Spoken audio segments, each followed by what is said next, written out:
नमस्कार, one India Hindi में आपका स्वागत है। मैं हूं शिखा थोरिया। 1 फरवरी को वित्त मंत्री निर्मला सीतारमण बजट पेश करने वाली है। बजट को समझना हर किसी के लिए आसान नहीं होता है। बजट से जुड़े कई शब्दों के बारे में ज्यादातर लोग नहीं जानते हैं। ऐसे में बजट को समझने के लिए कुछ शब्दों के अर्थ को जानना बेहद जरूरी है, ताकि बजट को समझने में आपको आसानी हो।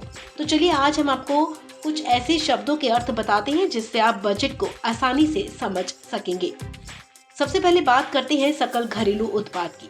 आपको बता दें, किसी भी देश की सीमा में एक निर्धारित समय में तैयार सभी वस्तुओं और सेवाओं के कुल बाजार मूल्य को सकल घरेलू उत्पाद यानी कि जीडीपी कहा जाता है।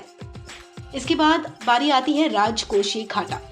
जब उधार को छोड़कर कुल व्यय कुल राजस्व से ज्यादा हो जाता है तो उसे राजकोषीय घाटा कहा जाता है। ये सरकार की हर साल अपनी आय और व्यय के बीच के अंतर को पाटने के लिए कुल अतिरिक्त उधारी है।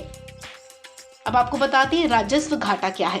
दरअसल राजस्व व्यय और राजस्व रिसिप्ट के बीच के अंतर को राजस्व घाटा के रूप में जाना जाता है। ये वर्तमान व्यय पर सरकार की वर्तमान प्राप्तियों की कमी को दर्शाता है। प्रत्यक्ष कर वो हैं जो सीधे व्यक्तियों और संगठनों की आमदनी पर लगते हैं, जैसे कि आयकर, कॉर्पोरेट कर आदि। इसके बाद बात करते हैं अप्रत्यक्ष कर। अप्रत्यक्ष कर वस्तुओं और सेवाओं पर लगाए जाते हैं। जब ग्राहक सामान और सेवाएं खरीदते हैं तो वो इसका भुगतान करते हैं। इनमें उत्पाद शुल्क, सीमा शुल्क आदि शामिल है। अब बताते हैं आपको कर राजस्व के बारे में। ये सरकार के लिए आय का प्राथमिक स्रोत है।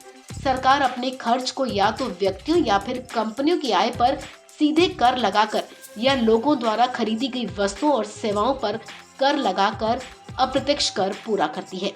गैर कर राजस्व ये करों के अलावा सरकार के लिए राजस्व का स्रोत है। इसमें ब्याज प्राप्तियां, स्पेक्ट्रम नीलामी और विनिवेश सहित अन्य चीजें शामिल हैं।